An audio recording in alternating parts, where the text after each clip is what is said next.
Charlie from Rhode Island. Okay, are we ready to get going? Yes. All right. Everybody's good? Yep. Got 9 people in the waiting room. All right. Bring them on in. Fire up.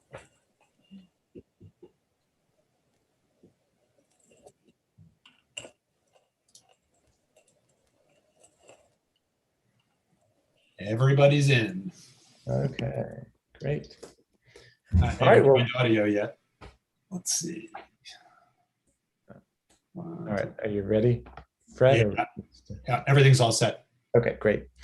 Well, good evening, ladies and gentlemen. Welcome to the Town of Clinton Zoning Board of Appeals meeting. My name is Joseph Malcarney. I am the chairman of the zoning board, and my colleagues will kind of wave their hands as I mention their names so you can see who is here. We have John Calogero, Charles Canham, Norma Dolan, Ron Mostello, Russ Tompkins, and Arthur Weiland.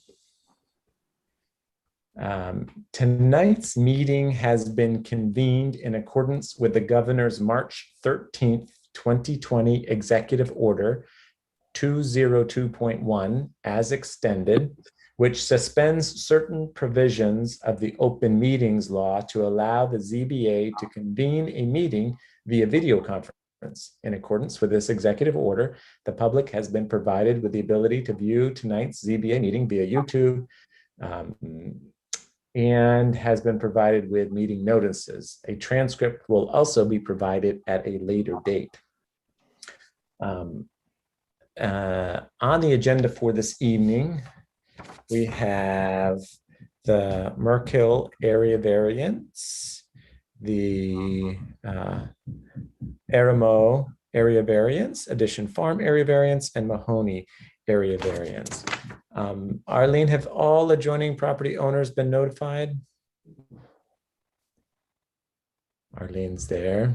Maybe she'll be back. We'll touch on that a little bit later. We are going to start with the Merkill area variance. This has been publicized, though the majority of what it is that we're going to be talking about, we will be addressing in next month's meeting. So as a result of that, we are going to open the public hearing, and then this will remain open until we close it. So I would like to make a motion to open the public hearing for the Merkill area variance. Seconded. All in favor? Aye. Okay. So moved. So anyone that is here on the call or the video conference or the Zoom link, if it's in reference to the Merkill area variance, again, we will not be diving into that more, but please check your calendars for next month's meeting. I can tell you when it will be in a moment here. That will be on June 24th. June 24th, same time, 7:30 p.m. So again, we will continue with that at that time. So we will move on with the Aramo. And am I pronouncing that right? Who's here with the Aramo? All right, is that Joe there? If you can unmute yourself. Can you unmute yourself, Joe? Yes, I did. There Okay. you go. There you go. If you can kind of just briefly describe why you are coming before the Zoning Board of Appeals this evening. Yes, I'm asking for a variance to build a deck in back of my new garage, which I applied for a variance for back in 2019. Okay. All right, great. Russ, you want to take the lead on this? Kind of go through the planning board's motions and then your comments and findings. Okay, so in front of me, I have the planning board from May 19th, 2021. And they held the meeting on the 18th of May, 2021 regarding the above subject. You want me to read their whole thing over? I can. Yes, you can read and or summarize it. Well, I'll put it out. Be resolved that Town of Clinton is making a positive recommendation to the Zoning Board of Appeals on a requested area variance to section 250 attachment 2, reducing the side yard setback from 50 feet to 27 feet to build a new 20 by 28 foot deck on an existing garage as requested by Joseph and Diane Ermo on property located at 586 Clinton Hollow Road, Salt Point, New York, with the tax grid basically ending in 124105 in the AR3 zoning district. The applicant is requesting a reduction in the side yard setback on the north side of the house from 50 feet to 27 feet to build a new 20 by 28 foot deck on an existing garage with a side yard setback on a 2.4 acre non-conforming lot. Property is in the AR3 zoning district. It is not within the Ridgeline Scenic and Historic Overlay District, not in a critical environmental area. Variance requested of almost 50% is substantial. However, the lot is very narrow and appears to have established before the town zoning requirements. Undesirable change will not be produced in the character of the neighborhood or be detrimental to nearby properties, as this non-conforming lot is among others in the neighborhood. The applicants state that they were unsuccessful in adding an interior staircase to the garage to access the second floor loft. So the addition of the deck is being sought the applicants because they cannot achieve the same benefit by some other method. Applicants have confirmed that the loft has electricity but does not have water. Garage loft is not and will not be in the future used as an accessory dwelling. Furthermore, the applicants understand the future improvements to the loft may require a building permit. Proposed variance should not have an adverse effect or impact on the physical and environmental conditions of the neighborhood. Alleged difficulty is self-created, but should not necessarily preclude the granting of area variance considering the surrounding conditions. And that was voted, it was passed 5-0. So I have prepared my own motion. Yeah, let's not go to your motion quite yet. Let's discuss it. So just kind of when you were there and took a look around at the property, were there any concerns that you had? My observation of property didn't raise concerns to me because if you look at the diagram that's on there, you'll see the new garage, which was granted a variance previously to be constructed. And to the left of the picture is where you go down the hill to the road. So this new deck proposed will not even be visible from the road, and it is actually less close to the property line than the garage is that was granted a variance.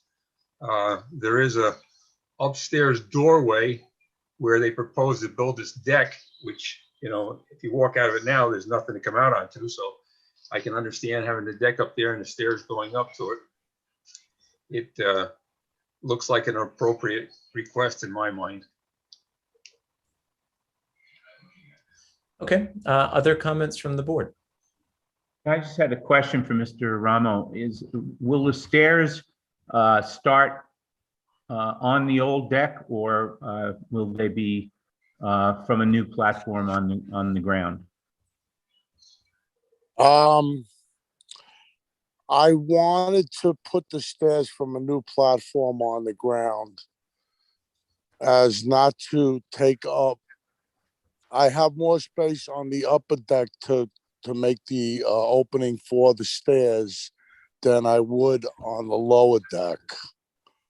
If you understand, I'd rather sacrifice the space on the upper deck. So therefore, I have to adjoin my existing deck with a door that comes out of the garage where it meets the existing the house. I have a door on the lower floor of the garage also. Okay. I'm gonna join the deck and that door to the lower part of the garage and build my stairs off of that platform to go upstairs. Okay. Hope you understand what I mean. Well, I guess what I'm trying to get at is, will whatever you have to build to get the stairs built, will it be within that 20 by 28 area? Absolutely. Okay, Yes, sir. thank you. You're welcome. Thank you. All right, any other comments from the board? Okay, so at this time, I'd like to make a motion to open the public hearing. Seconded? All in favor? Aye. So moved. Aye. At this time, any comments from the public?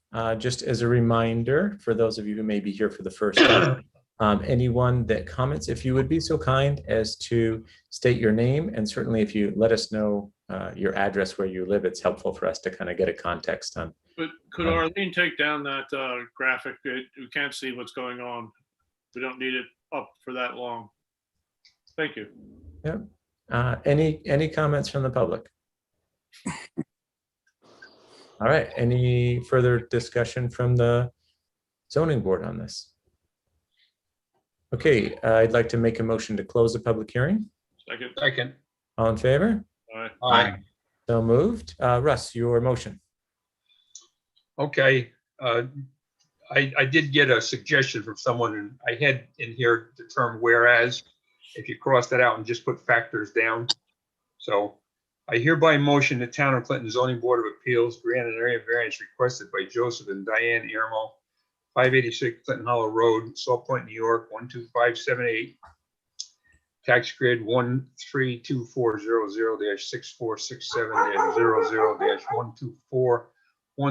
13240-6467-00-124-105-000 to section 250, attachment 2, for side yard reduction to 27 feet when 50 feet is required. Just a second.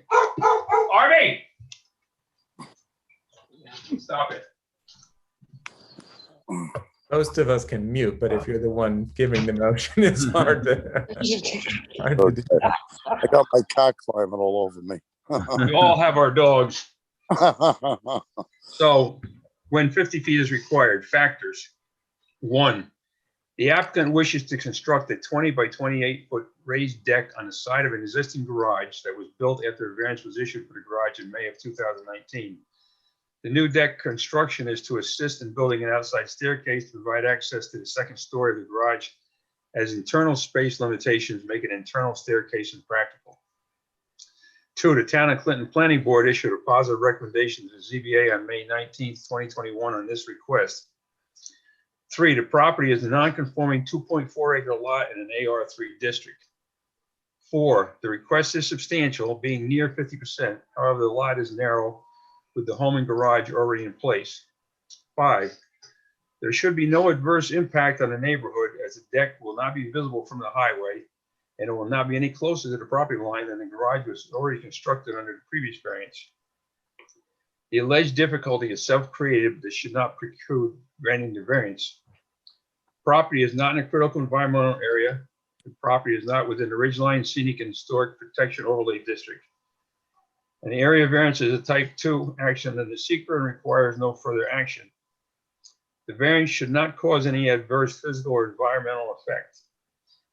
11, the applicants have confirmed that the loft has electricity but does not have water, and the garage loft is not and will not in the future be used as an accessory dwelling. Furthermore, the applicants understand that future improvements to the loft may require an additional building permit. There are no known violations. Second for discussion. Second. Thank you. Russ, in there, did you have, this is a type 2 action under secret? Yes, Okay, that was number 9. perfect, thank you. Any other comments about the motion? All fees Norma? paid. Arlene, have all fees been paid? Can you unmute yourself, Arlene? Please add the fees, the legal ad, for condition. Russ, So if we put a condition in there that all fees have been paid, thank you, Norma.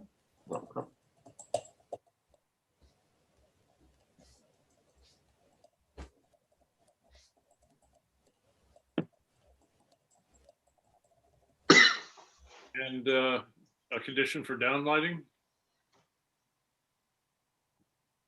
Sure. Russ, any exterior lighting will be downward facing? All right, I'll add that right now. Okay. Any other comments? Well, I just comment that I see there's a lot of tree cover, which about half the year should give quite a bit of privacy. I would expect the deck to be used more in the summer than the winter, but it is up in the air, even more overshadowing the neighbor. I can't hear you. So that's why the downlighting is really going to be important, just to keep it visually a little more discreet to the neighbor. Okay. Any other comments about the motion? All right. So is I call your name again, an I vote is in favor of granting the variance. A nay vote is not in favor of granting the variance. John Calogero, Aye. Charles Canham, Aye. Norma Dolan, Aye. Ron Mostello.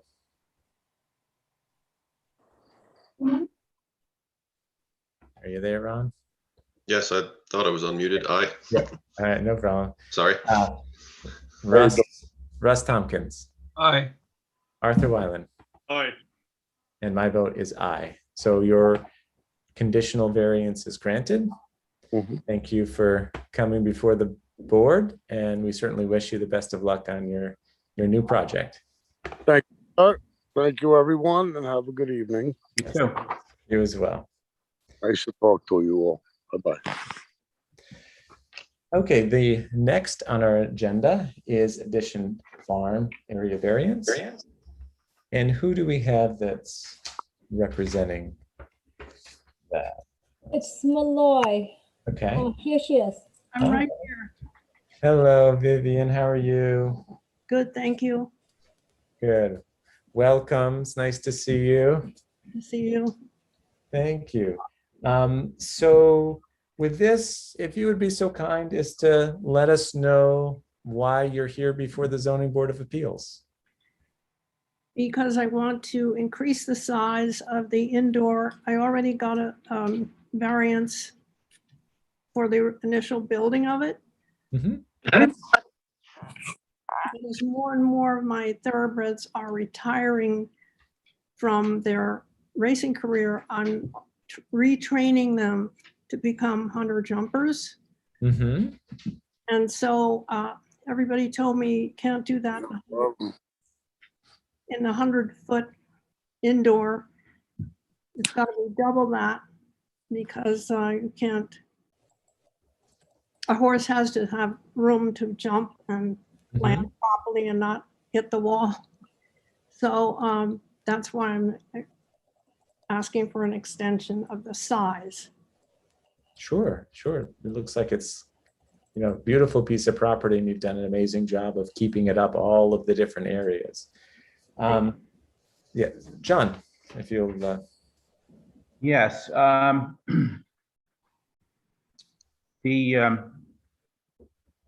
I can just comment briefly before I read the planning board minutes that I worked on the initial variance, and the project has exceeded my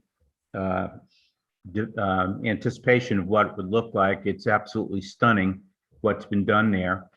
And there's great, they really had a lot of regard for the tree cover and the contours of the property and so forth. So it was very, very heartening to see. Moving on to this new one. The planning board met on May 18th regarding this application, and they made a positive recommendation for approval of a variance, reducing the front yard setback to the appropriate amount that we will get to in a moment. And the extension, as you would expect, will be attached directly to the new pole barn. So the applicant is requesting a reduction of a front yard setback from 100 feet to 50.8 and 52 respectively for this addition, which will be 72 by 100, to increase the size of the exercise area on this 62.86 acre parcel. The property is in the Ag District. The property is not within Ridgeline Scenic or Historic Protection Overlay. It's not in a critical environmental area. And the planning board felt that it would not produce any undesirable change because the farm has been in existence for many years with its barns clustered close to the road. It is a substantial variance, 50%, but it fits in with the existing buildings on the property and also with many others in the area.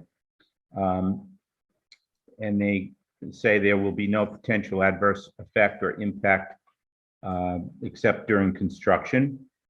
The alleged difficulty is self-created. The application fee has been paid, and the zoning enforcement officer states that no known violations are associated with this property at the present time. So that's the planning board's feeling. Examining the project, looking at where it's staked out, it makes perfect sense. It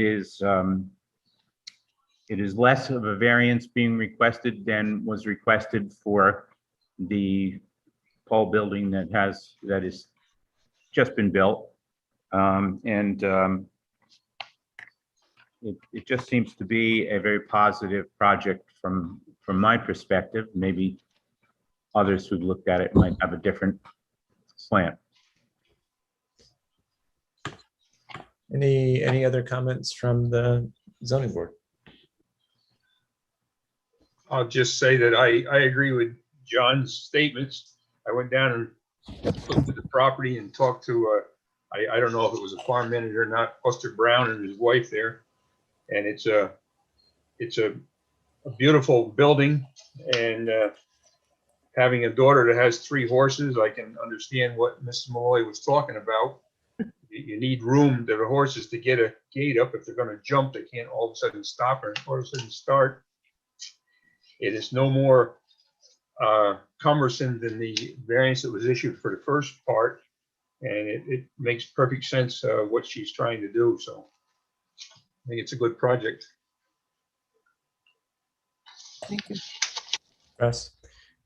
Charles? Yeah, I was just gonna say, historically, farm buildings were always close to roads, for lots of very good reasons. So it's entirely in character with the historic nature of the property. And it's much farther away than the one that burned down. So it's a definite plus. So again, the property is always been well taken care of. That's on the route that I run. And it's nice to see beautiful farmland and well taken care of properties and grounds. Any other further comments from the zoning board? Okay, I'd like to make a motion to open the public hearing. I'll second it. Second, All in favor? aye. So moved. Any comments from the public at this time? Any other further comments from the zoning board? John, your motion. Oh, wait, I'm sorry. I'd like to make a motion to close the public hearing. Second. All in favor? Aye. So moved, so moved. All right, now back to you, John. Okay. I motion that the Town of Clinton Zoning Board of Appeals grant the following variance from 250 Attachment 2, Schedule of Area and Bulk Regulations to Henry and Vivian Malloy on their property at 90 Spook Hollow Road, Addition Farm. Tax grid number 13240063660582554. a reduction of the front yard setback from the required 100 feet to 50.8 and 52 for the building of a 72 by 100 foot extension to an existing pole barn. Factors. The parcel is a 62.86 acre working farm in an AR5 zone.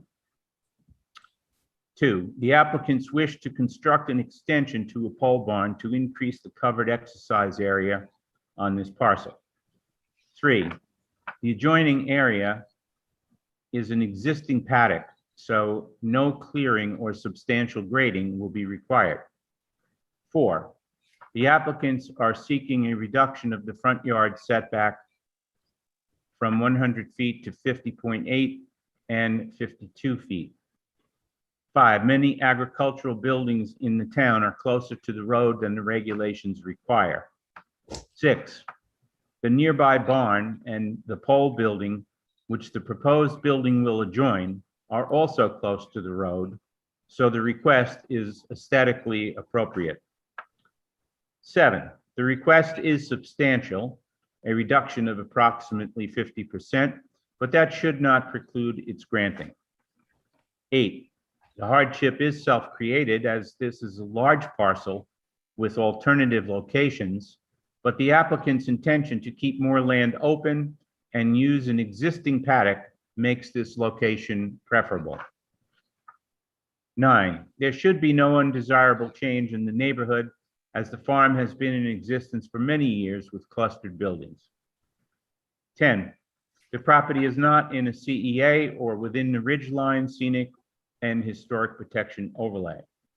11, the neighbors most impacted by the project have written supportive letter with minimal conditions requested.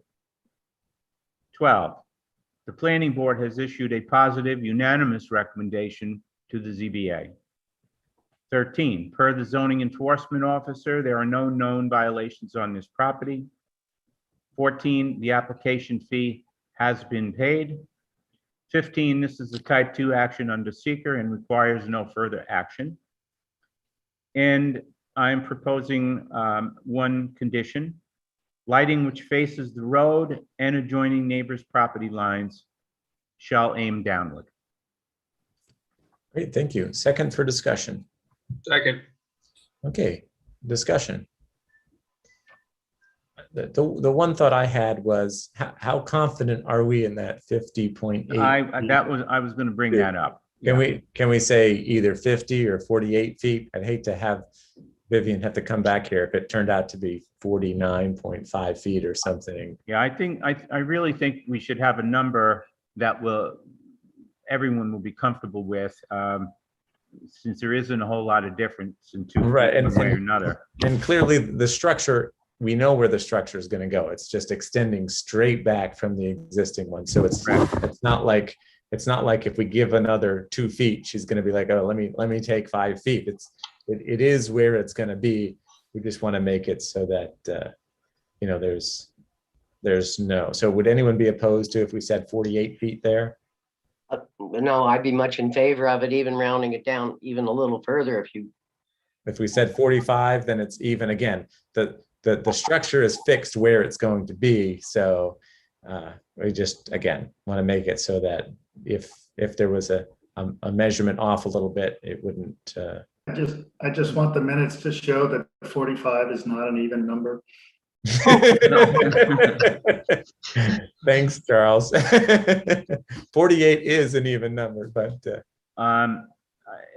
as I remember, the last time, there's some fluctuation in the boundary and in actually where the edge of Spooky Hollow Road is. I think we went through this the last time. So can you see my drawing? I think that an adjusted number is probably a smart thing here. So okay, are we going to go with the odd number of 45?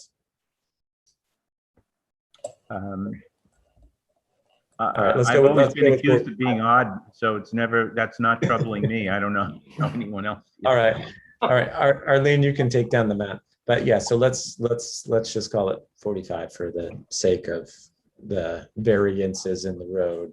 Are you all right with that, Mrs. Malloy? Yes, of course. Thank Thank you. you very much. Okay, any other comments about the variance? Yeah, I'm concerned that down the road, 30, 40 years from now, a new owner would use that space in such a way as to create a lot of noise and disturbance in some more commercial way. People in there, a horse show or something. It's really quite close to the neighbors now. The way that Mrs. Malloy is intending to use it seems quite reasonable and appropriate. I think it would be a little bit tricky at this point to figure out a condition that would satisfy her current uses, but protect the neighbors from future excess. What do you suggest, Arthur? What? What do you suggest? That commercial horse shows, that the barn not be used for, or the pole barn not be used for commercial horse shows. Quickest thing I can think of. Do you have any comments, Mrs. Malloy, about what would protect, keep the use somewhat moderate? Well, in order to have a horse show, you can't just have a horse show. You have to go in front of, the USET and everything, and they have area districts and everything else. And I don't think I'd be qualified because there are so many other horse shows districts near me. So I don't think I would be So able. it wouldn't impact you, but it's a future owner that I'm concerned with. Well, the future owner too would have to go through the same process if you want to have a recognized horse show, to go in front of the AHSA, and it has to be in a certain location and not, and they only allow a certain number of shows within a certain miles. And so they're very strict about that. So let me rephrase the question. Would you mind if there was a condition in the variance that said that and what are you calling this? The proposed extension is not to be used for commercial horse shows? Would that impact you in any way? Well, me, no, but as my husband said, never tie the kids' hands. Don't do something that's going to tie my ancestors' hands. That's part of the purpose of zoning, is for us to agree upon how we will behave on the roads on our property. So we do tie our hands. That really is the purpose of zoning. Right. I don't think you have to worry about, well, I can't tell you what to do. I'm just saying that certainly is not my intention, and I can't imagine it's going to be any problem in the future. If anything, we might have a charity function or something, but I almost put all the loud music and everything over in my guest house in Rusky Lane. You probably have seen the open house with all the tents. We didn't have it because of COVID for 2 years, but we're going to have it in October again. Oh, wonderful, wonderful. I'm going to invite the whole board. All right, all right. Well, I would just explain to the board, if there is such a condition, I could vote for it. If there's not such a condition, I don't think I could vote for it, just because Merck Hill is coming back to us, and I was there when they allowed it to be built, and these things do come back with new owners, and the new owners at Merck Hill are very upset because they feel misled.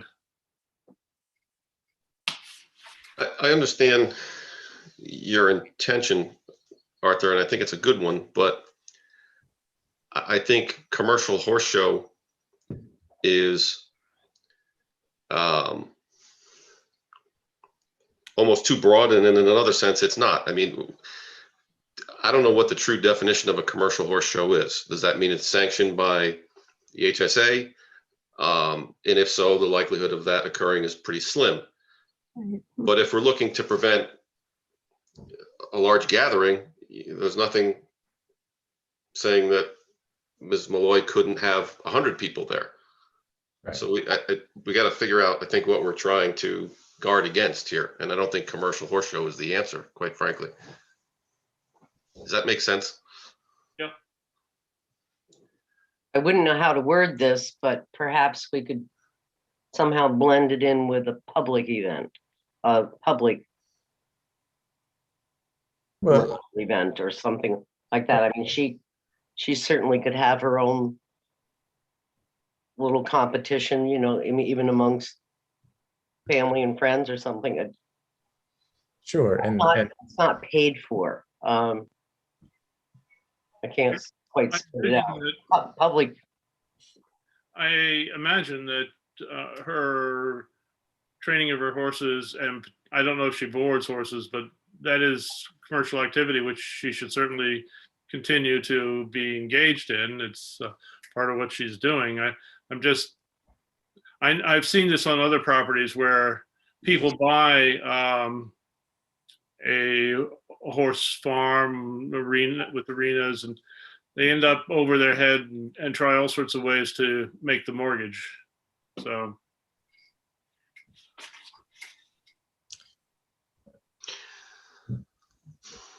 any thoughts or suggestions on this? Well, I'll just say that I'm torn between Arthur and Ron. I worry about how to phrase this in a way to protect the neighbors without unduly and inappropriately tying the hands of the applicant. So I can see both sides here, and I don't have any perspective language that I think resolves this. So. How about when the property changes ownership? the variances go with the property, not the owner. Well, not unless you put the condition.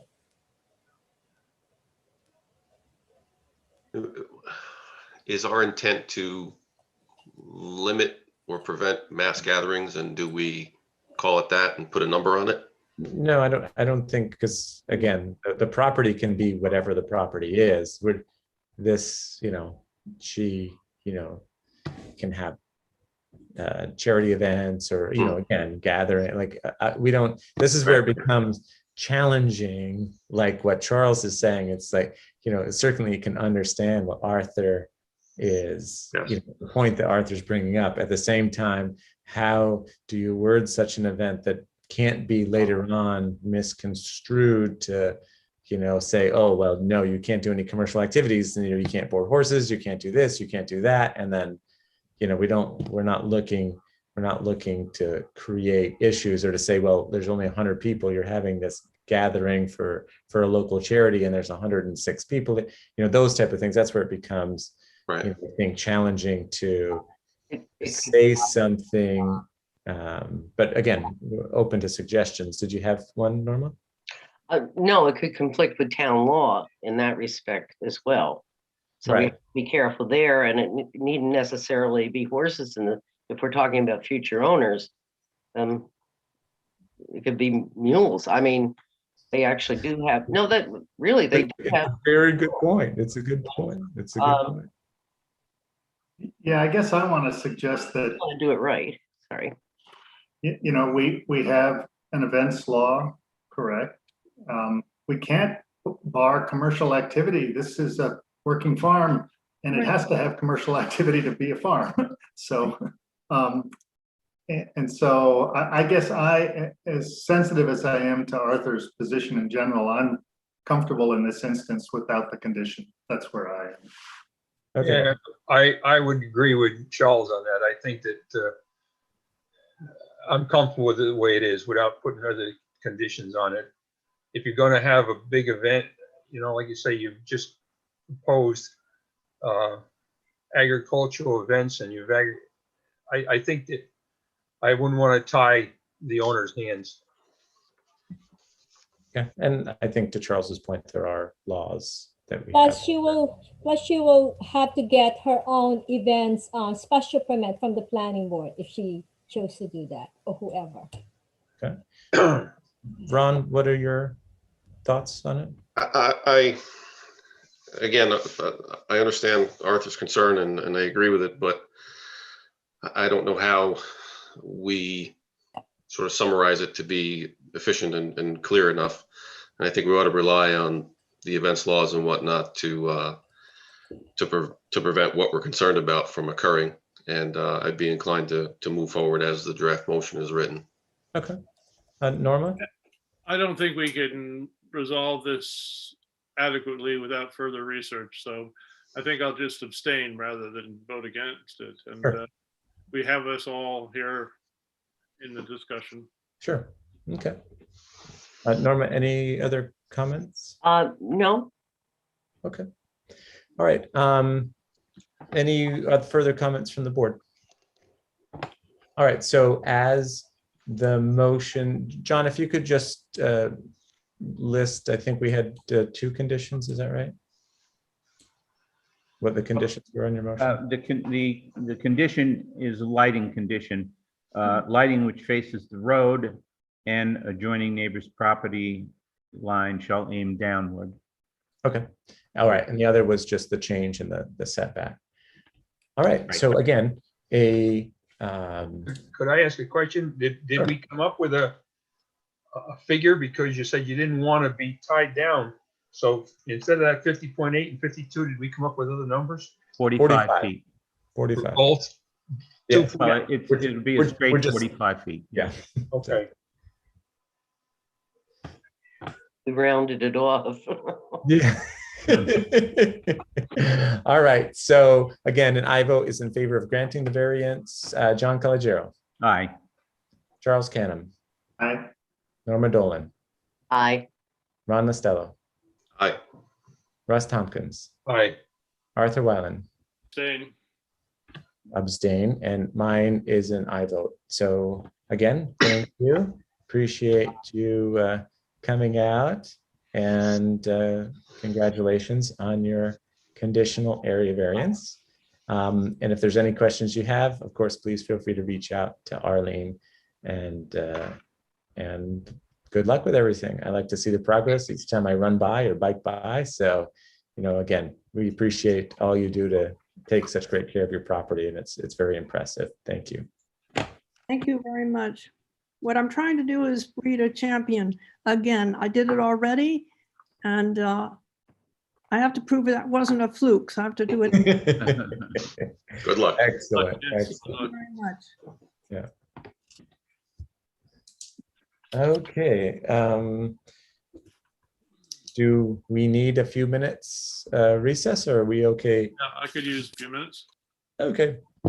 Let's take 5 minutes and then join us back here at, we'll say 8:20. Thank you very much. Yeah, you're welcome. Good night.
Charlie broke the ice. He's eating a cookie. I'm gonna go get a cookie.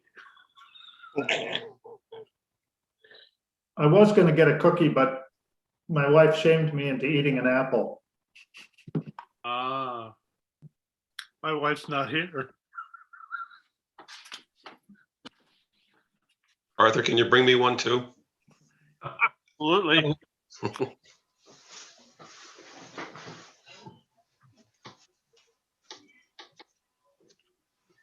Well, I went for a root beer lifesavers.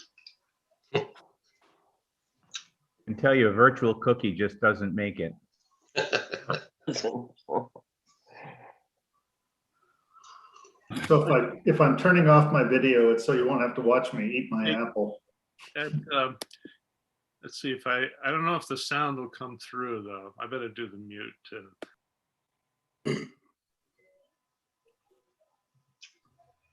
You got to be like the old people, Charles. You got to take the apple and you got to cut it with your pocket knife. And take off little pieces and then put it in your mouth off the knife. I can remember my father doing that. I'm not that old. I do that. Yeah, then you'd have blood squirting onto the screen of my laptop, which is really not good. Okay, well, are we all ready to get back to it? Art's getting a cookie. Oh. Get me one too, Art. We tried that You're already. muted. Joseph. You're muted, Arthur. He didn't want us to hear the crunching. Joseph, you were chewing when you came back on. You were chewing. I still am. All right, I'll be right back. I'm listening. Don't. Yeah, I'm here. Okay, so the next area variance we have is Mahoney. And so who do we have here for that one? This is Jimmy Crisp. Jimmy, welcome. How are you? How are you? Very good. Yourself? Good to see you. I'm doing well. I'm doing well. I'm going to immediately turn it over to Joe Melito, the project architect, who knows the details far better than I do. And I'll just listen. All right, Joe. So why don't you tell us why you're here and what variance you're looking for? Good evening. The project is for the construction of a new guest cottage garage. The site is zoned AR5 with a total acreage of 25 acres. The new building will be sited behind and a little to the side of the main house and into an existing hill. The habitable space, 1,290 square feet, is over the allowed 1,000 square feet maximum as dictated by the town code 250-29 section B6. We are requesting an area variance for the 290 square feet that is over the allowed. The overall square footage of the building is 3,195 feet. For septic, a new septic system and well will be added in for the support of the building. We're applying for a special permit, which is required to the town for permission to build an accessory structure guest apartment. This request was granted previously in 2018, but construction was not able to begin before the variance expired. All right, thank you. Ron, take it away. That was very thorough. I don't think I have to do anything now. Before we begin, I'm going to recuse myself from the item. Sure. Okay, Thank you. I'm going to listen. Joseph, I'm going to start with reading the letter from the planning board. Great. And I have a couple of topics for discussion. Sure. Letter is issued from the planning board regarding the Mahoney variance at 27 Shadbow Lane, tax grid number 906258, addressed to Mr. Melito. At the Town of Clinton Planning Board meeting held on April 20th, 2021, regarding the above subject application, the following motion was made. Mr. Auspitz motioned that the Town of Clinton Planning Board approves the following resolution.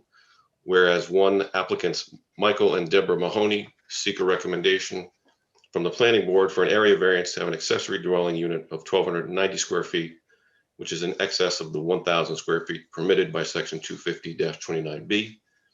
In a larger building they propose to construct on their 25-acre property in the AR5 zone at 27 Shadbow Lane, Town of Clinton. Similar relief has been granted before. After a positive recommendation by the planning board, the Zoning Board of Appeals granted a variance with certain conditions on August 24th, 2017, to allow construction of an accessory dwelling space of 1,437 square feet on the second story of the 3,187 square foot building on the property. However, as Mr. Melito stated, the variance expired before the construction began, so applicants are before us again. The new proposed building, which includes a 3-bay garage and storage area, would be 3,195 square feet, slightly larger than the 3,187 square feet previously approved. However, the variance sought here for the accessory dwelling unit is only 290 square feet rather than the 437 square foot variance previously allowed by the zoning board. It does not appear that the situation has changed significantly since the prior application. At that time, the applicants told the ZBA that the accessory dwelling unit was for the then 87-year-old mother of one of the applicants, and the ZBA discussed this factor. However, the ZBA also discussed other possible uses for the unit, such as for caregivers or family or inheritance that were clearly long-term. The only conditions the ZBA imposed were that the parcel be maintained at a minimum of 15 acres, that all lighting be downward, and all fees be paid. Zoning Board of Appeals reviewed the various criteria for area variance, such as no change to the neighborhood, substantial size, etc. Applicants state that they are seeking a special permit and site approval from the planning board for the accessory dwelling unit, but that the matter will be dealt with separately by the planning board.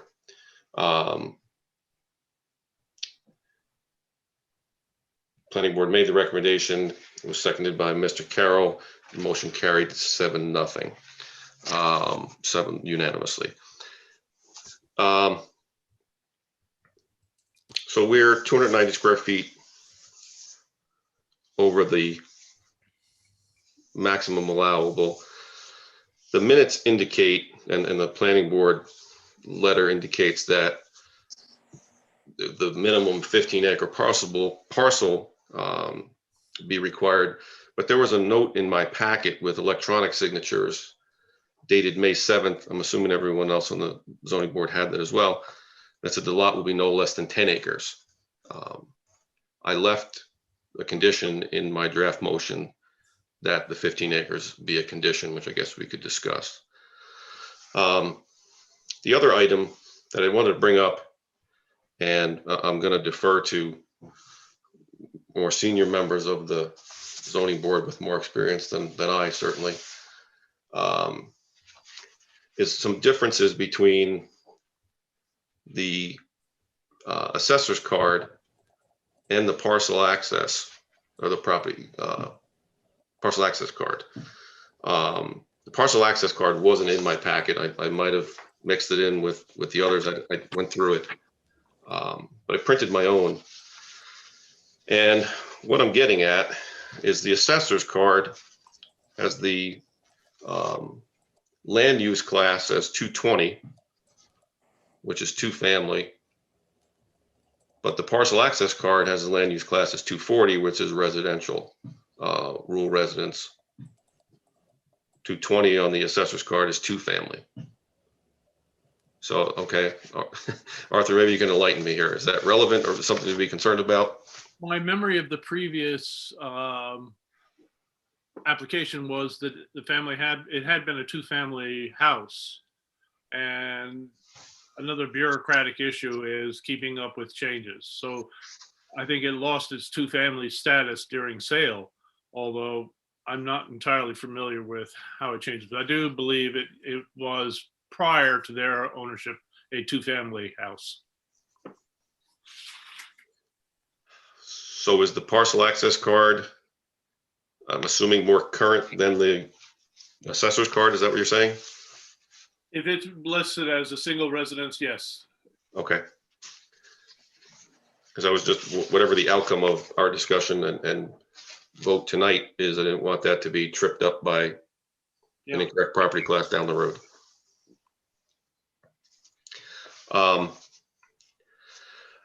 Aside from the 15 acres, it's versus the 10 acres, it is fairly straightforward, as Mr. Melito has stated. The trip up there for a site inspection, I guess the rear and possibly side walls will be recessed into that upslope significantly. Seems as if it'll be set behind that sort of existing parking area now. Is that correct? Yes. Okay. That's pretty much all I have at this point, Joseph. Okay, thank you. Other comments from the board? Yeah, I just have a comment or a question, actually. My recollection of the original proposal was for the structure to be situated closer and more behind the existing house. There were concerns last time that I haven't seen brought forward from neighbors about visibility. Is this one, the new site, is this site the same as the previous site, I guess is the question. The building cited here is what was approved by zoning and planning on the previous round. Okay, that the way that's thank you, that answers my question. The way that the slope is there with it set in, it's not nearly as visible as you might think, but I couldn't tell from this. It looked to me like maybe it had moved further to the east, but as long as this is the original site, then I'm comfortable. Yes, if you look on the site plan on the screen, you'll see that the topo goes up to this garage and the parking area and the main house. Mm-hmm. But then the hill continues on up through to the woods. Mm-hmm. So yes, it is more visible because you're at the road looking up at it, but it will be pushed back into this hillside with retaining walls on 3 sides mm-hmm. to minimize, so it's not sitting on top of the hill. Yeah, that was my recollection, but for some reason I I thought I remembered it being more behind the principal unit. At one point, it was discussed to put it back there, but this location is what was approved by zoning and planning. That's fine, thank you. Further discussion from the zoning board? We should mention, I'm sorry to interrupt.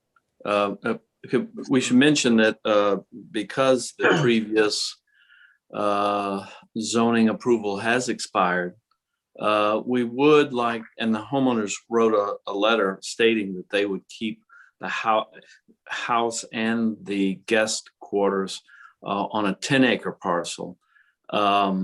We would like to reduce that from the 15 to 10 because it felt a little punitive that they would be restricted to a parcel that is less than what zoning normally allows in that zone. Is that right, Joe? Yes. As part of the code, I'm sure you're familiar with, it does acknowledge that the owners must acknowledge this in writing, that the proposed lot would maintain that be no less than 10 acres if the certificates of occupancy are maintained. Yeah, that's pretty common. You know, if it's 5-acre zoning, then to maintain, Right. if there you have 2 dwellings, then to maintain that minimal of the 10 acres. Okay, further discussion from the board. Okay, I'd like to make a motion to open the public hearing. Second. All in favor? Aye. So moved. Any comments from the public at this time?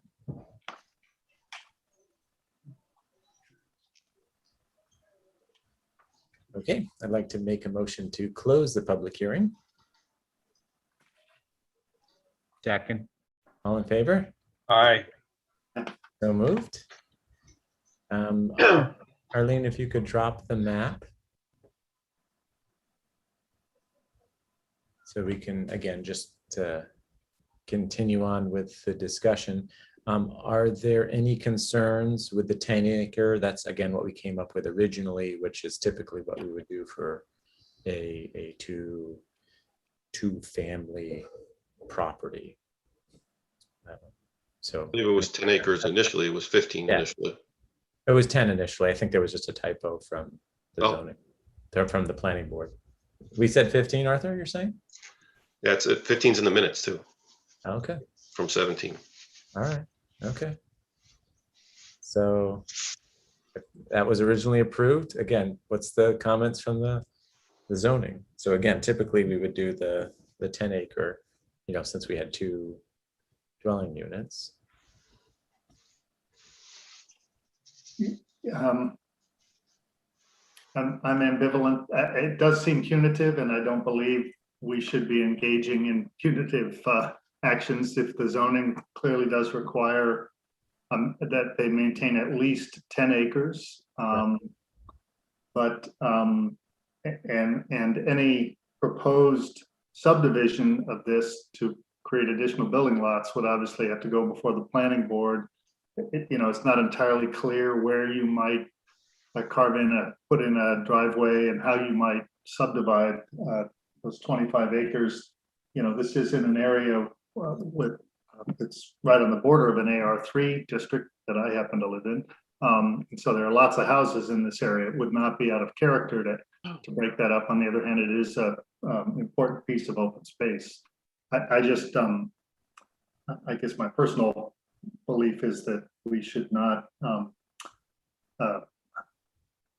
I am concerned about it appearing punitive to limit them beyond what the law requires.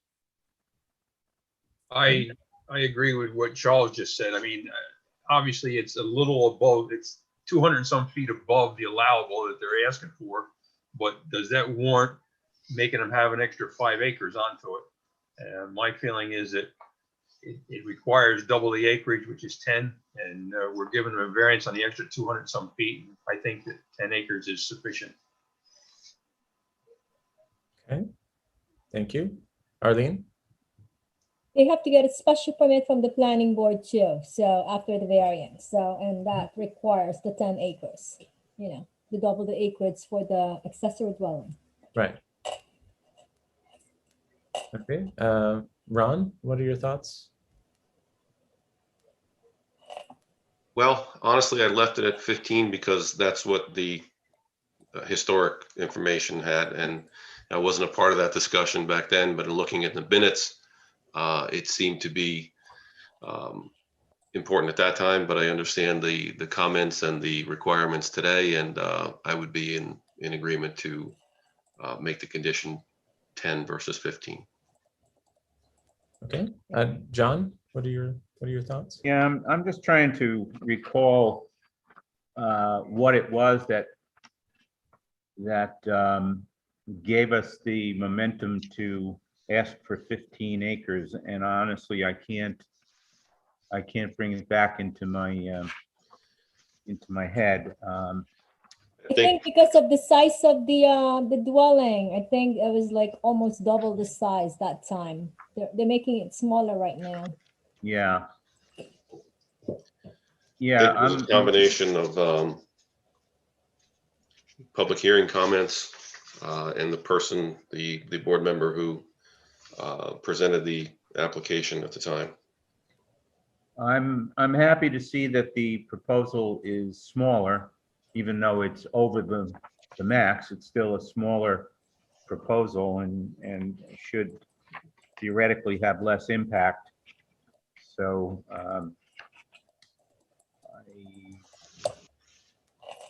I mean, I want to say that I would hate to see this subdivided with 3 new 5-acre lots formed there. But I don't believe that my personal preference for having some large properties, you know, maintained in Clinton, you know, I guess I'm just not comfortable extending beyond what our zoning law right, we typically have an requires. existing set of criteria, and we're not judicial. We are judicial, not legislative. Legislative. Arthur, your thoughts? I think I'd vote for the 10 as I understand, have a sense of why 15 was sought, and I think John is pretty much on the mark with that because of the size of it, and so I'm on whatever Ron decides on in relation to his getting the general gist of the board. We'll see, but 10 I could vote for certainly. Okay. John, are you looking for that particular section? I'm just scanning through the minutes again. It's on page trying to 11. refresh my- What you're looking for is on page 11. While John's looking that up, Norma, your comments and thoughts? Give recuse. Oh, that's right. Thank you for the reminder. All right. We'll give John a second there. Are there any other comments? Are we in the public hearing still? Yes. And Oh, wait. Did I close it? No, we closed the public hearing. Yeah, I think we closed the public hearing And already. Arlene, there were no letters from adjoining neighbors, were there? Whatever I receive, I send it to you guys. Yeah, I didn't see one. I just wanted to Then make it's sure. done. Thank you.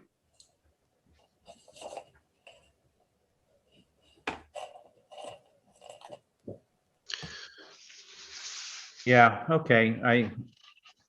I guess it was kind of a feeling that since they were looking for 1,400 plus square feet, that they could maintain a little bit more open space as well, so. Okay. In that case, Ron, your motion. Okay, thank you. I hereby motion that the Town of Clinton Zoning Board of Appeals grant an area variance requested by Michael and Deborah Mahoney of 27 Shadbow Lane Tax grid number 906258 with respect to the Town of Clinton zoning law district schedule of area and bulk regulations, section 250, attachment 2, for the construction of a 2-story accessory dwelling unit. The 25-acre property is located in an AR5 zoning district in the Town of Clinton with the following factors. 1, the applicants intend to build a 3,195 gross square foot accessory structure for storage, garaging vehicles, and an accessory dwelling unit. They're requesting an area variance to allow construction of a dwelling unit of 1,290 square feet of habitable space when only 1,000 square feet is allowed by zoning. The addition of 1,290 square feet of habitable space requires a variance to section 250-29B. The variance of 29% is substantial, but less than the 43.7 previously approved by the Town of Clinton Zoning Board in 2017. 3, the requested variance will have no adverse effect on physical or environmental conditions within the neighborhood. 4, the granting of the variance will not produce an undesirable change in the character of the neighborhood or be a detriment to nearby properties. 5, the property is located within the Ridgeline Scenic and Historic Preservation Overlay District. 6, the site is in an Ag District or CEA. 7, the site is on a Clinton Scenic Historic Road and must conform to local law number 3 of 2001. 8, the site does contain a New York State DEC wetland. 9, the alleged difficulty is self-created and the requested variance is substantial, but this does not preclude its granting. 10, the benefit sought by the applicant can be achieved by other feasible means, but the request seems reasonable. 11, an area variance is a type 2 action under SECRA and requires no further action. 12, there are no known violations. 13, the planning board has made a positive recommendation for the zoning board of appeals for approval. With the following conditions: that number 1, all fees have been paid. My draft will need to be edited here to make a change for the size of the parcel, but number 2 says the parcel will contain 2 dwelling units and should be maintained at a minimum size of 15. I'll change that to 10. And number 3, all exterior lighting shall be downward facing. Second for discussion. Second. Thank you, Charles. Discussion. So just to be clear, so on number 2 of the conditions, you have the parcel will contain 2 dwelling units and should be maintained at a minimum size of 10 acres. Correct, Ron? Making that change right now, yes. Perfect. Maybe that should say shall be maintained. That would, Yes, that's a good point. Okay.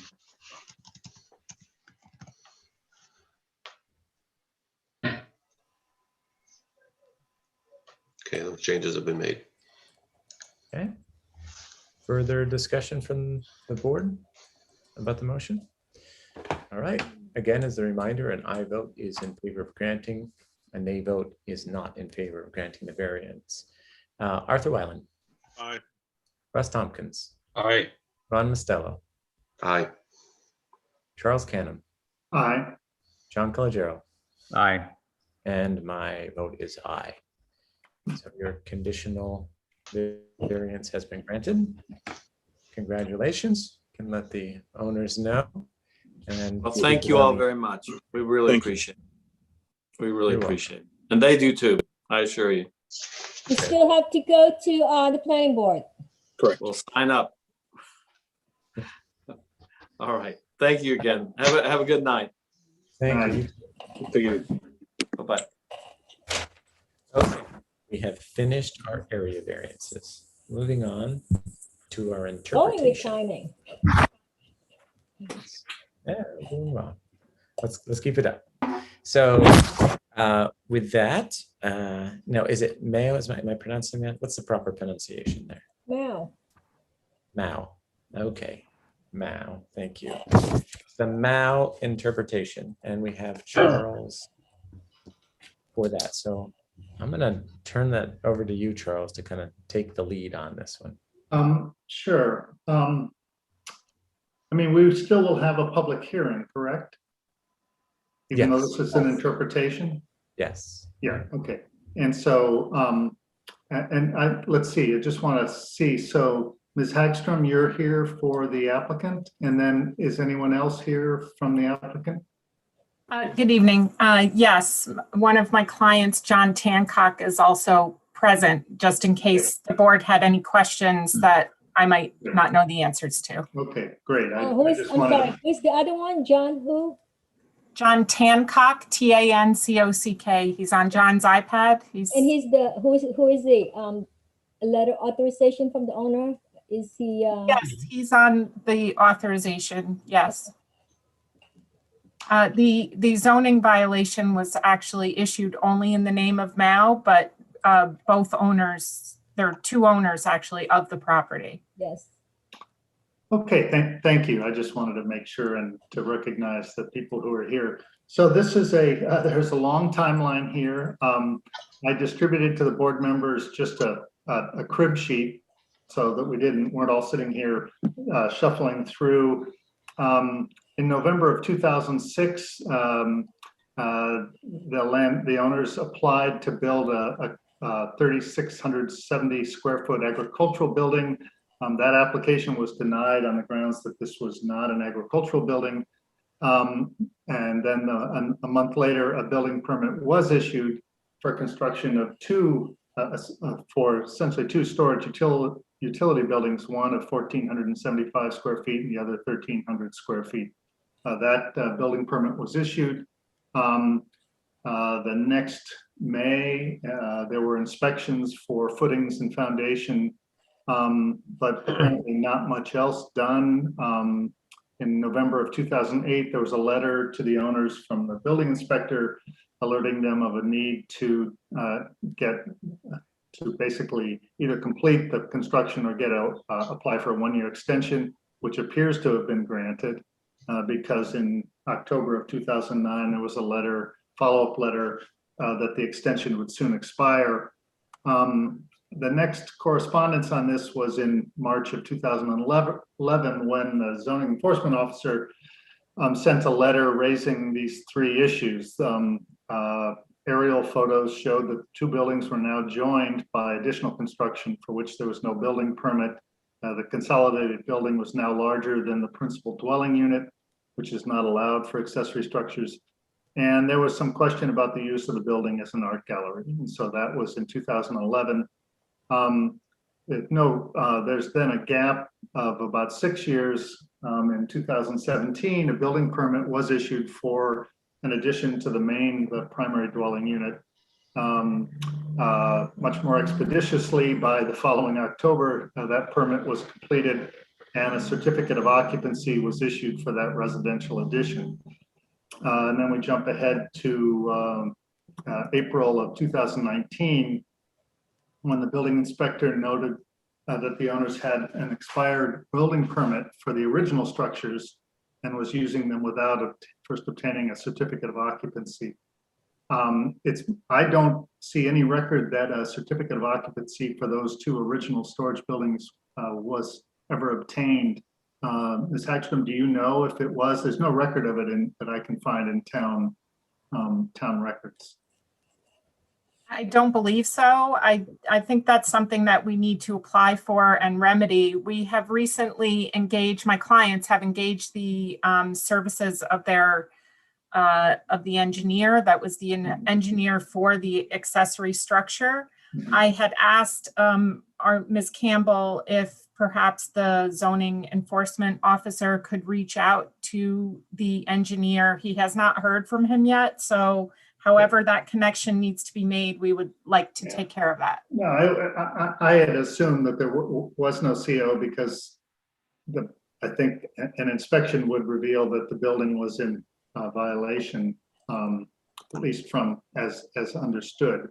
And then in January of this year, a letter was sent to the owners from the ZEO, again noting 3 violations of the zoning code. The first was a failure to obtain a building permit for the connecting portion. I would add to that the certificate of occupancies would still be required for that building, however it is configured. And that probably requires obtaining a new building permit since the existing building permits expired. The second alleged violation was that the accessory structure has now configured exceeded the allowable size for accessory buildings. Now, the third issue was this issue of whether an art gallery is a permitted use in an AR5 zoning district. So there are a bunch of issues to unpack here, and if you all will let me just take a couple more minutes, I think I'd almost prefer to do these in reverse order. For instance, the building permit issue, I don't think can be resolved until we decide about the size of the accessory structure. And the art gallery issue, I think, is, to my mind at least, in many ways, the simplest of the issues. Well, actually, let me suggest that we deal with the size of the building first. And the original letter referencing section 250-105 dates back before an addition, an amendment to town zoning law in 2015 that spells out a clearer definition of this. You know, one of the challenges in zoning law and in building code is that building size, square foot living area, those terms are often not very well defined and a little ambiguous. Norma Dolan pointed out to me that the section 250.22 sub point 6 was added in 2015 that says, and I'll just read the language: an accessory structure other than for agricultural use shall not be larger than the footprint of the principal building on the lot. And this makes things quite a bit clearer because the section of our code that contains definitions, the definition for footprint is one of the clearest definitions for building area we have. Shall mean the area covered or which would be covered by the structure at the intersection of the exterior walls with the ground. And so that makes this discussion a little easier, and by my reading, makes it quite clear that the building does exceed the standard, because the footprint of the principal dwelling unit it's not stated in the applicant's materials, but the square foot living area of the first floor is under 3,000 square feet. So the footprint cannot be much more than 3,000 than the square foot living area of the first floor. And the accessory building is what, 3776, I'm sorry. So I'm going to stop there and see if, and ask, so Joseph, I guess, can we discuss this among ourselves before we open up the public hearing, or would you rather open up the public hearing? No, it's, I mean, we can certainly discuss it now if you want. If you recommend opening the public hearing, we can do that. No, I'd like to hear what others think, because I have to say that until Norma pointed, I have a very old, I haven't printed out the new version of all the updates, and I've been working with my very old weather-worn and beaten and annotated copy of the, and that only goes up to 0.5, but the online version, which is the up-to-date version of the zoning code, clarifies this quite a bit, because otherwise section 250-105 does not specify what it means to be larger or smaller. It just does not say. And so, for instance, the notion of gross buildable area and those kinds of terms just aren't defined. But footprint clearly is defined, and in this case, it does clarify things for me. So I'd like to see what others, how others read this. Sure. Comments from the board? Well done. Yes, it seems like you sort of put it together quite nicely, that the footprint is a deciding factor. And this is probably being sprung on you unbeknownst, Ms. Hagstrom. So, but you should also, you're also welcome to join into the discussion. So when the ZEO sent the letter, he only cited section 250-105, not what you're citing. So obviously I went to that section of your code, and after my submission, it just took a while to get the engineer out to the property. Right. They actually did the measurements based on your section 250-105 of both structures. So there was clarity as to what the respective sizes are, and determined that the principal dwelling at this point in time, when this letter was written, is larger than the storage facility. So I'm hearing what you're saying for the first time. I did request a workshop meeting in my application. I never got notice of a workshop. So I don't know if that's what we're doing tonight and not opening up the public hearings to give me time to look at this and to address it now that I am getting sort of a workshop as we speak this evening. You know, I did check that off on the form for this very reason, so we could have an open discussion. I've gotten the engineer involved so we can hopefully try to work out and resolve some of these issues. I mean, we're talking about a 48-acre parcel. You know, this is not something where this is right on top of somebody. I would think I think there's neighbors that were notified, which I was surprised because I had checked off requesting a workshop meeting. I believe, from what I understand, there are several neighbors who said these are good neighbors. We're going to get to the art gallery portion of it next, that they have not observed anything of that nature. You know, I took pictures. I went to the property several times. I provided the board for transparency with those photos. It's storage, it's got a library, it doesn't have plumbing, it doesn't have internet, it's not, you know, artwork's not being sold. So I think that issue, you know, if we could even dispose of, you know, anything off the bat or whatever you would like to address. You know, why don't we try to focus on the size issue first and then deal with those others? And I'd like to hear from other members of the zoning board. Arlene?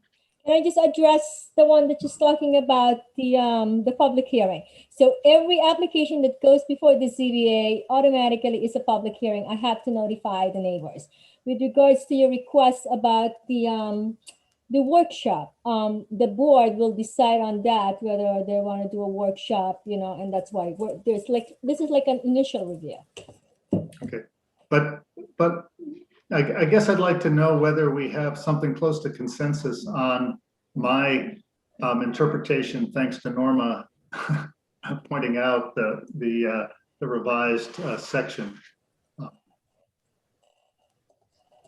Well, Charles, by going by that revised section, like you said, if I'm following you, you're using footprint. It's everything that the building is sitting on the ground. Mm-hmm. And that would apply to the principal dwelling, and it would apply to these accessory buildings. And by using those terms there, do we have values for both? Well, we know the footprint of the accessory dwelling unit. I almost had to use a microscope, but there's a drawing in about a 2-point font. It says that the footprint is 3776, I think. 3776. 399. No, sorry. Yeah. Lawyer's note, it was 3997. Yeah.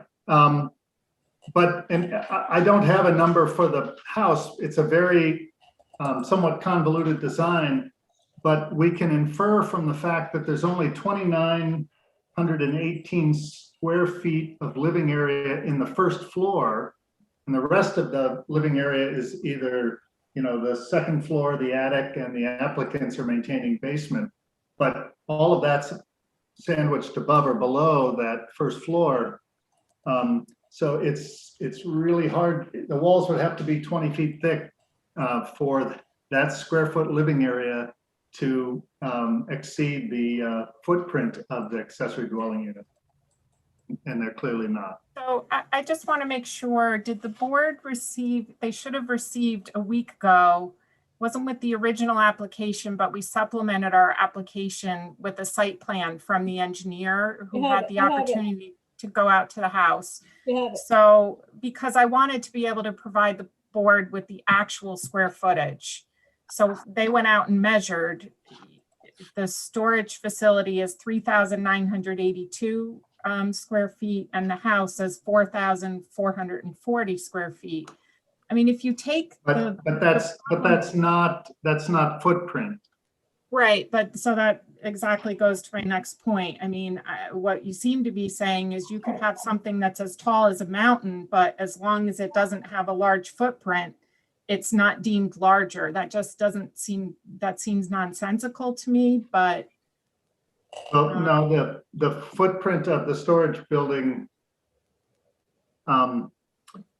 according to the drawing from HHF Architects, has exterior footprint 3,997 square feet.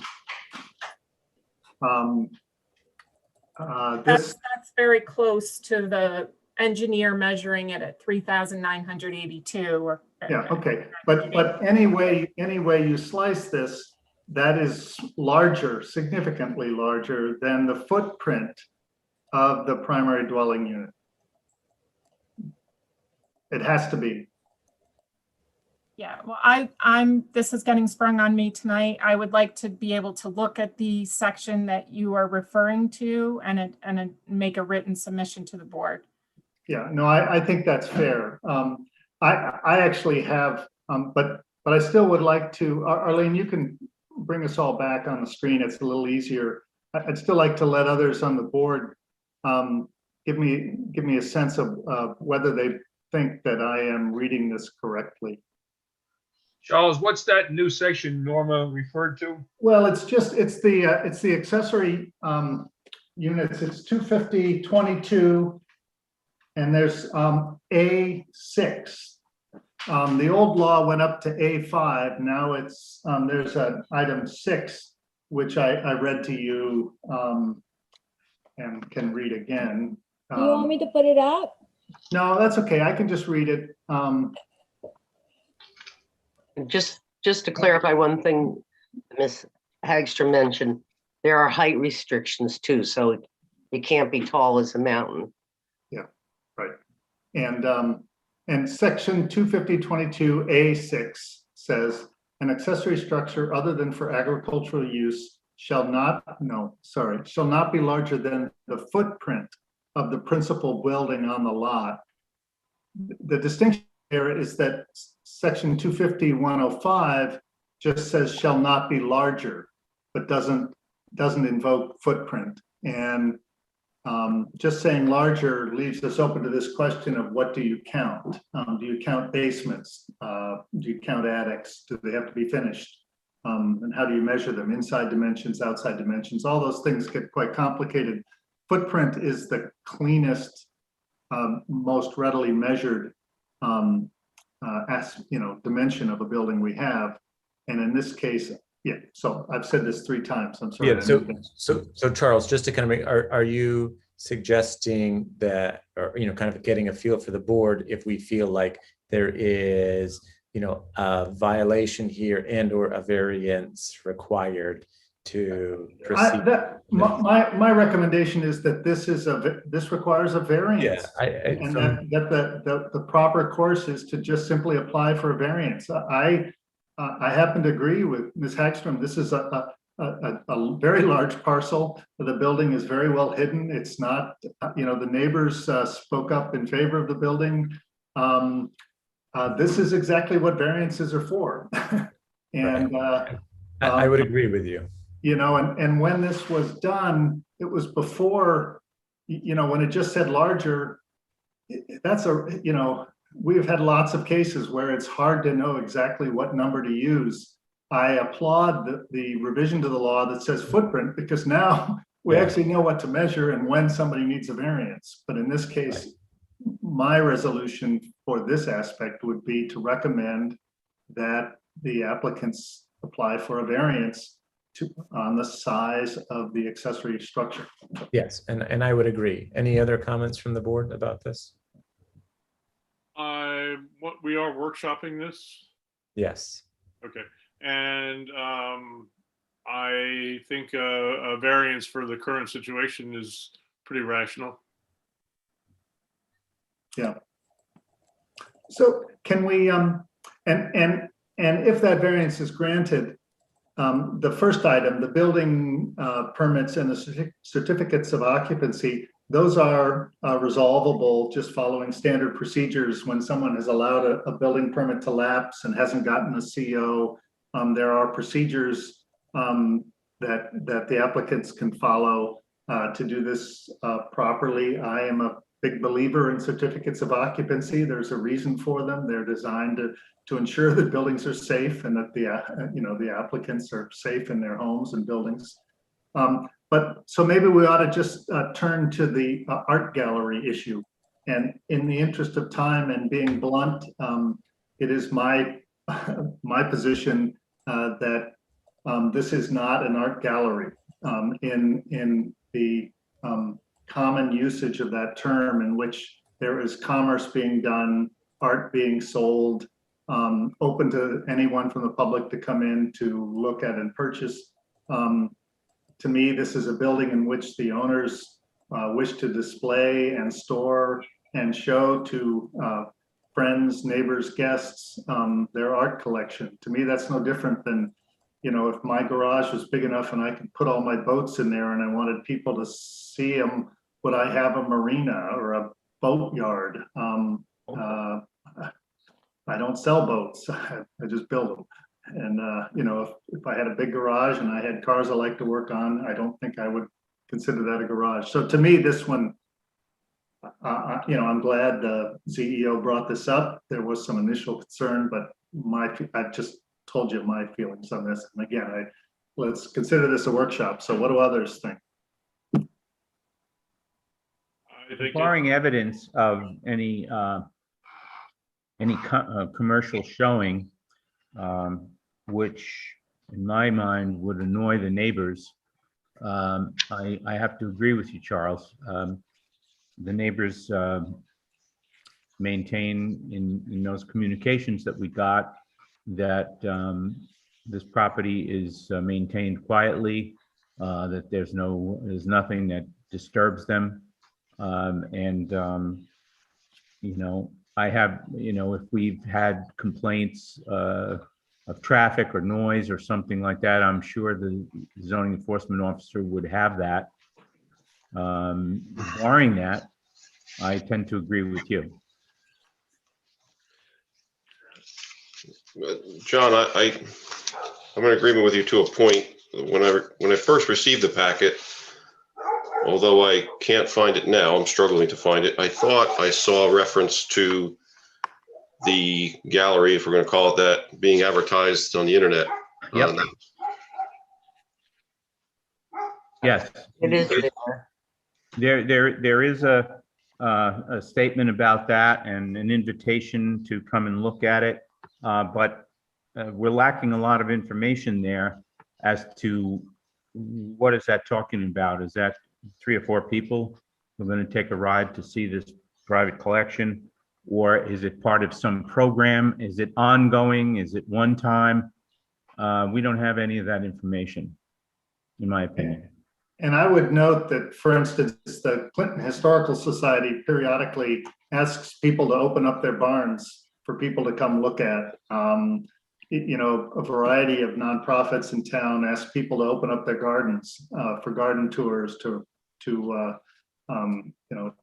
raise money. And I don't consider those commercial activities either. In my mind, it's a pretty common event in the town.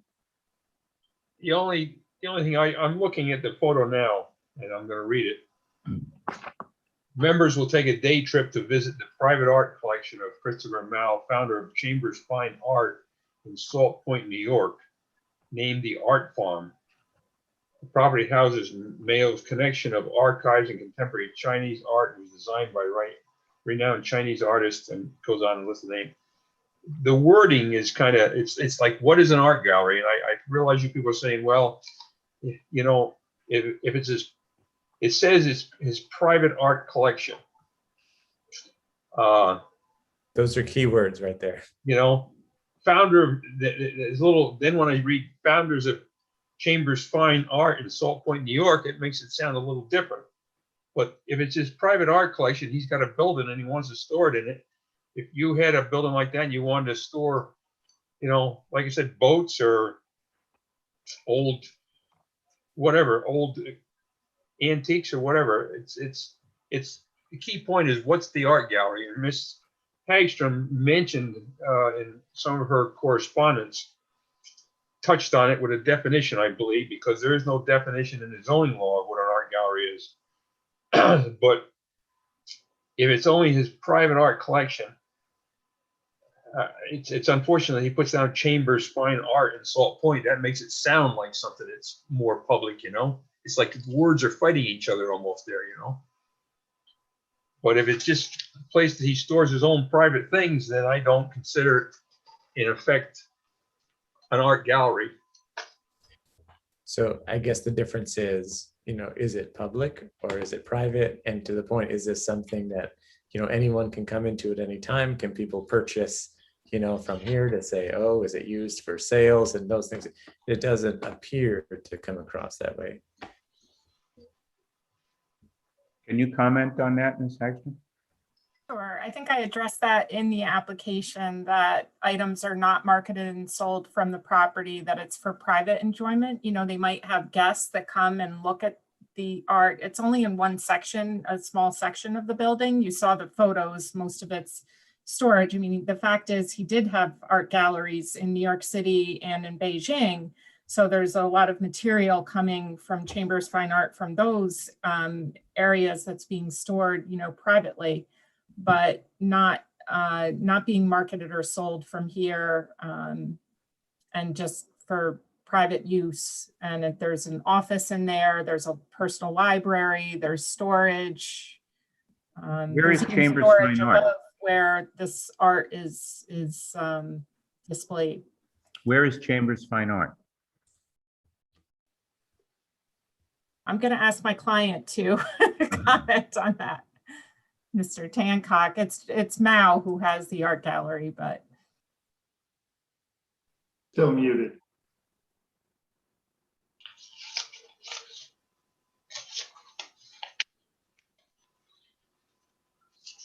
Okay. Hello? Yes. Sorry, what was the question again? Where is Chambers Fine Well, Art? Chambers Fine Art is in New York City. And it, until a few weeks ago, it was in Beijing. Okay. So that's where there were two galleries. And that's where all the commercial activities took place. Thank you. And when you asked, it is true that it was advertised on the gallery's website. But I think in part that was because the building itself is rather remarkable. And so it, although it's actually listed on our website, we get very, very few requests from people who actually want to travel all the way from Manhattan, wherever, to see it. Whereas local groups from colleges, universities, whatever, they appreciate the opportunity. So I would say it's very private. Okay. Can I ask if I were to have RSVP'd for this event that's detailed here, were there fees for that? Oh, of course not. No. Okay. That's out of the question. So what's the difference between a member and a non-member? So what does that refer to? It says current members can RSVP to an email address. If you'd like to become a member and attend this event, please click here. What's the distinction between the member and non-member? Oh, you're talking about an upcoming event? It was that event on the that you had to RSVP to. Oh, okay, I'm sorry. No, all right. Well, the group that was coming, they had a group of members. This is, I think, what's it called? Art in General? Is that what you're referring to? It was a day trip to visit the private art collection of Christopher Mao. Yes. So the membership, actually, that refers to membership of the organization that was coming up here. Nothing to do with the gallery. Oh, so you had to be a member of that organization to be able to partake in this particular showing? Correct. But I mean, but I if you as an individual had wanted to come, then we would say, all right, you're a neighbor, please do. Understand. Thank you. Right, but it's not open to the public. It's on a private invitation basis if people, just as you would invite somebody to your house. And can I get a copy of whatever, because I have not seen that, if somebody can send that along to me.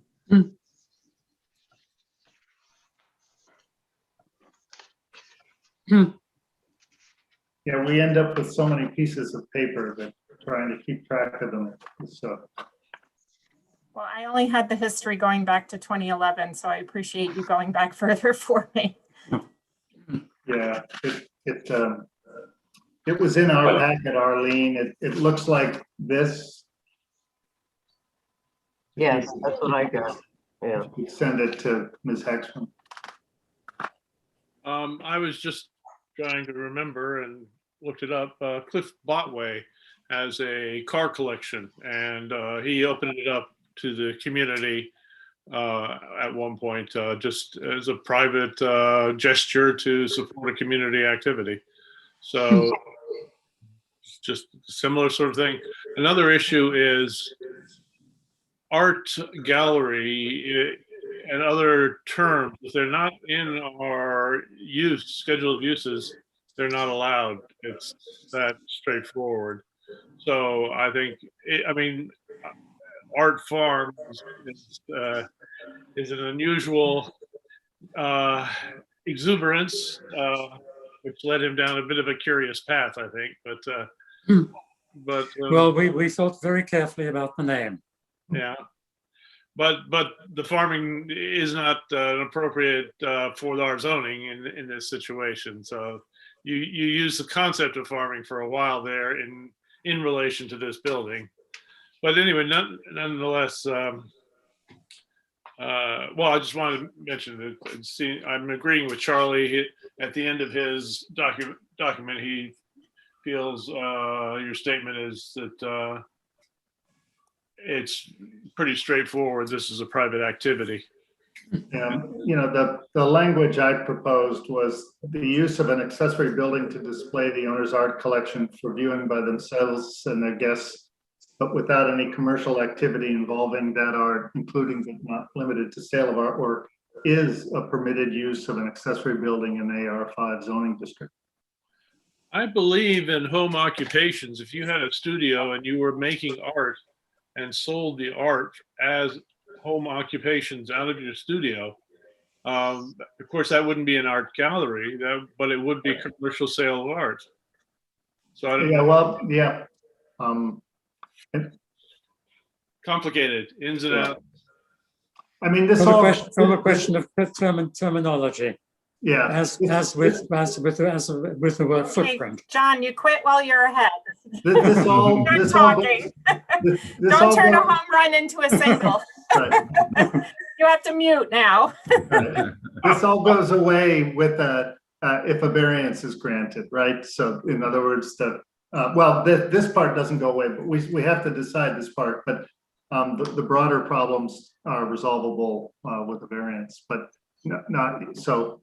We do need to resolve this, I guess. So, Arthur, that's a really good point.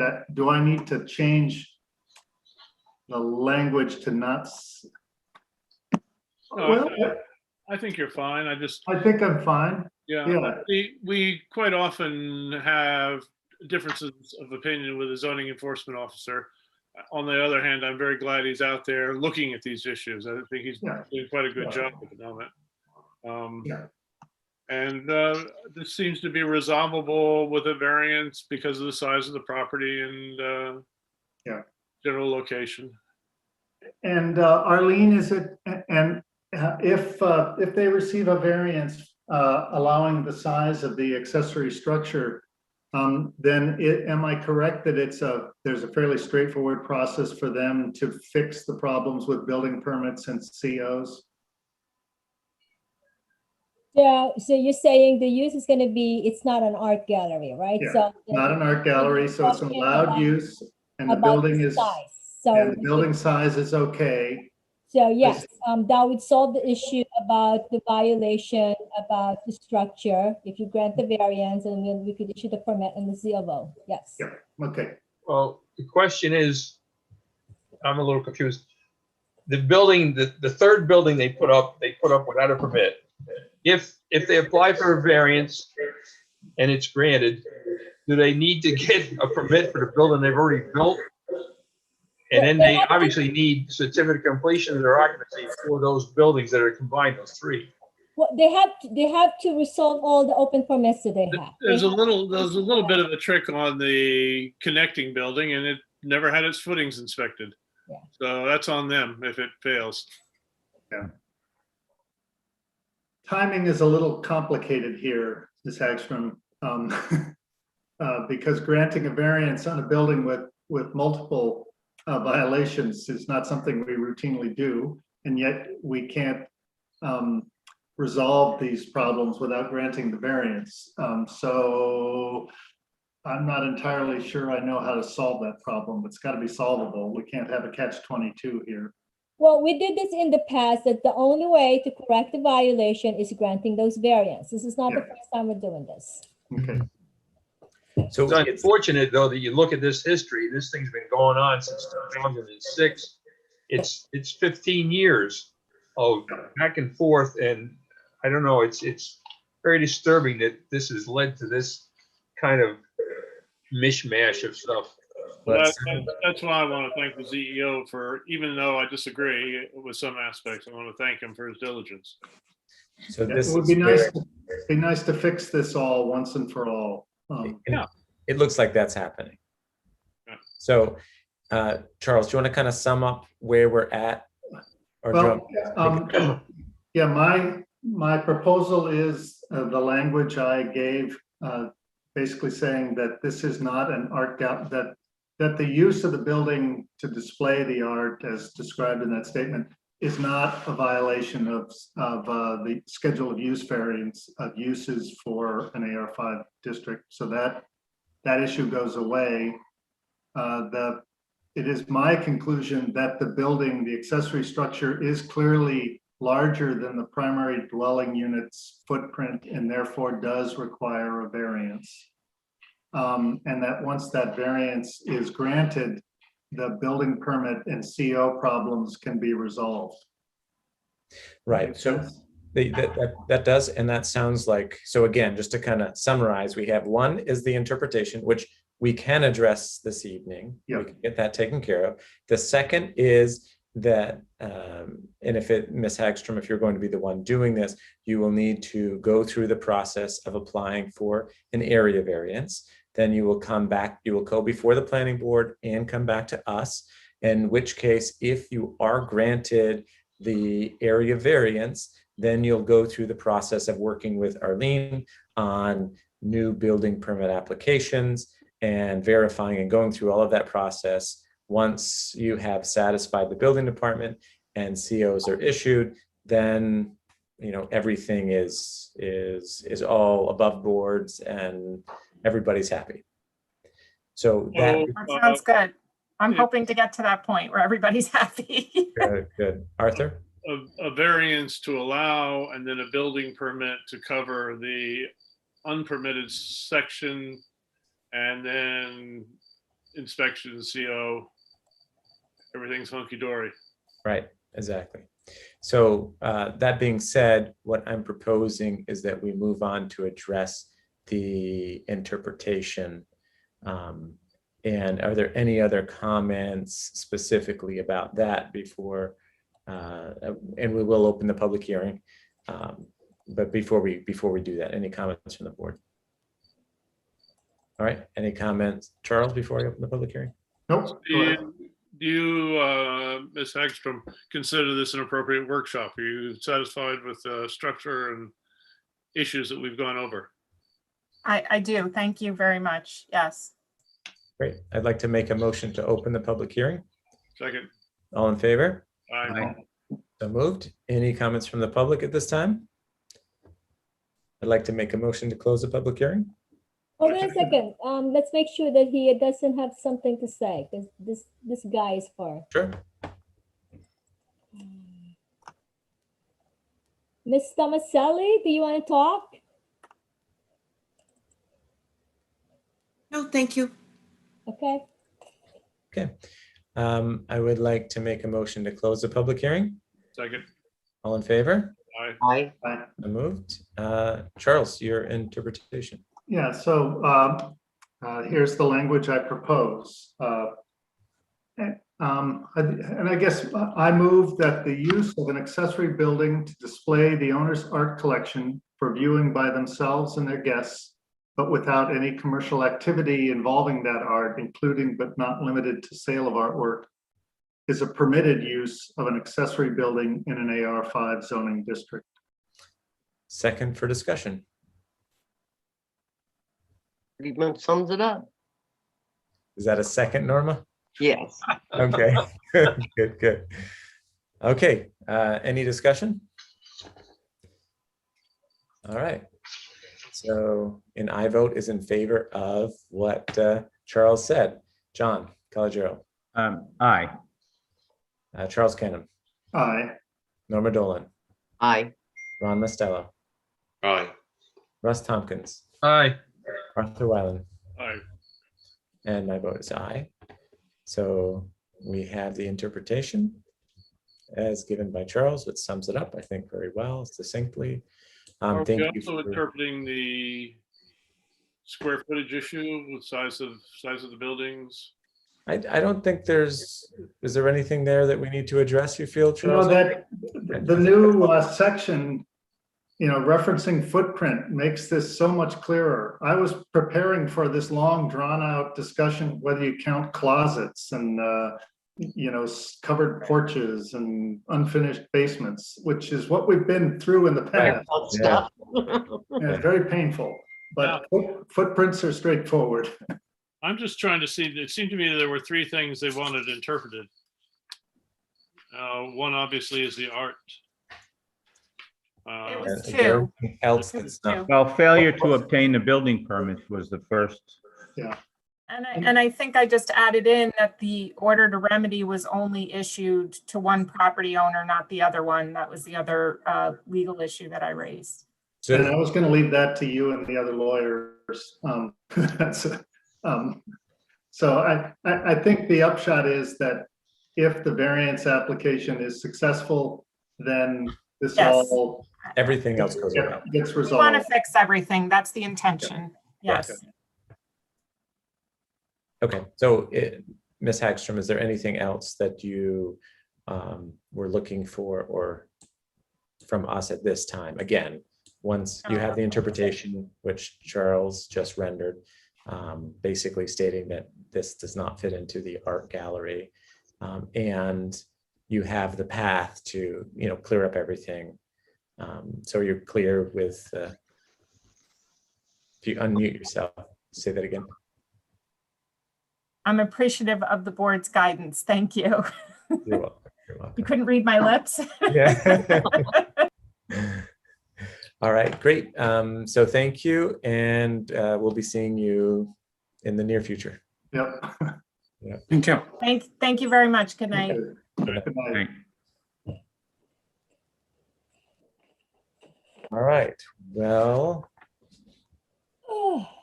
it's only 9:30. It's only 9:30. Come on. I had that You extra. did a great job, Joseph. I thought we were going to be here until 11.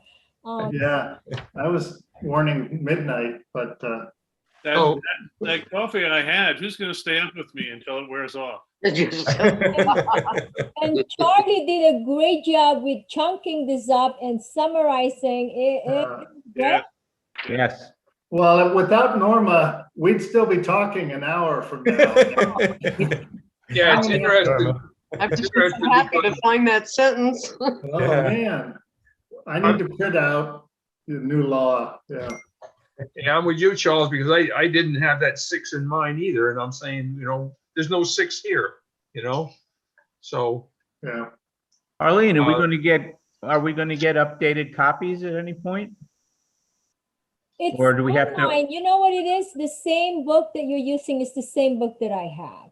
So, and you got to remember, they're revising everything. So I find it really helpful to go online and do a word search because it finds the things that I've forgotten.